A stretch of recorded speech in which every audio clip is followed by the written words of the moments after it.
மாமிஸ் கிச்சனில் நாம் இன்றைக்கி பார்க்க போகிற ரெசிபி முளைகட்டிய பச்சை பயிறு தோசை. ரொம்ப ரொம்ப டேஸ்டியாக கிறிஸ்பியாக ஹெல்த்தியான ரெசிபி இது. இதை எப்படி செய்திடலான்னு பார்த்துருவோம். இதுக்கு தேவையான பொருளும் பார்த்துடலாம். நான் ஒரு கப்பு பயிறு எடுத்து ராத்திரி முழுவதும் ஊற போட்டு காலையில் தண்ணி வடிகட்டி ஒரு ஹாட் பாக்ஸில் போட்டு வச்சுருந்தேன். அடுத்த நாள் பார்த்தா நல்ல முளை வந்துடுது பாருங்கள். இப்போ இன்னும் ஒரு நாள் விட்டுருந்தீங்கன்னா நல்ல நீளமாக முளை வந்துடும். இப்போ அதை மிக்ஸி ஜாரில் மாற்றி உங்களுக்கு தேவையான அளவு எடுத்துக்கிடுங்க. ஒரு பச்சை மிளகாய், ஒரு பெரிய துண்டு இஞ்சியை நான் 3 கட் பண்ணி போட்டிருக்கேன். ஒரு அரை டீஸ்பூன் உப்பு, உங்களுக்கு பூண்டு விருப்பம் இருக்கும்னா பூண்டு போட்டுக்கலாம் ஒரு பல். இப்போ தண்ணி விட்டு நல்லா நைஸாக எவ்வளோ நைஸாக அரைக்க முடியுமோ அவ்வளோ நைஸாக அரைச்சி எடுத்துருங்க. இப்போ அரைச்சி எடுத்து ஒரு மிக்ஸிங் பவுலில் மாற்றிடுங்க. மாற்றிட்டு மிக்ஸி ஜார் அலசி கொஞ்சமாக தண்ணி விட்டுருங்க.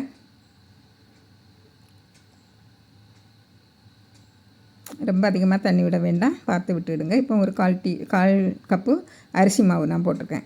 அரிசி மாவு இல்லை அப்படின்னாக்கி உங்கள்கிட்ட 1/4 கப்பு பச்சரிசியை ஊற போட்டு வச்சுடுங்க. 2 மணிக்கூர் ஊற போட்டுக்கிட்டு நம்ம இந்த பச்சை பயிறு கூட அரைச்சி எடுத்துடலாம். நல்லா நைஸாக வந்துடும்.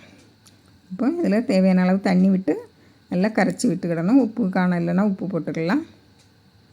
இது கூட வெங்காயம், பச்சை மிளகாய் எல்லாம் எதுவும் போட்டு நீங்கள் கேரட்டு எல்லாம் போட்டு சுடலாம். நான் வெறும் ப்ளைனாட்டு தான் சுட்டிருக்கேன்.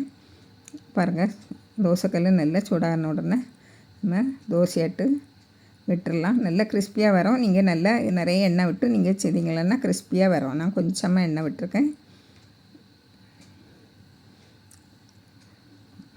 பாருங்கள், இப்படி தடவி விட்டுருங்க. நல்லா வெந்துடும் சீக்கிரம். பாருங்கள், உங்களுக்கு நல்ல கிறிஸ்பியாக வரணும்னா இன்னும் கொஞ்சம் நல்ல கிறிஸ்பியாக வந்த உடனே எடுத்து திருப்பி போடுங்க. திருப்பி போட விருப்பம் இல்லைன்னா அப்படியே எடுத்துடலாம்.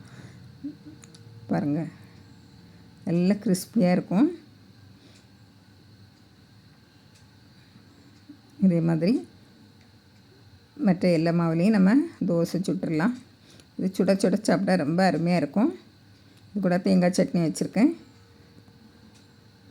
அதையும் வச்சு சாப்பிட்டு பாருங்கள். ரொம்ப அருமையான ரெசிபி, ஹெல்த்தியான ரெசிபியும் கூட. இதே மாதிரி நீங்களும் செய்து பாருங்கள். பிடிச்சிருந்தா லைக் பண்ணுங்கள், ஷேர் பண்ணுங்கள், கமெண்ட்ஸ் பண்ணுங்கள். மறக்காமல் சப்ஸ்கிரைப் பண்ணுங்கள். தேங்க்யூ.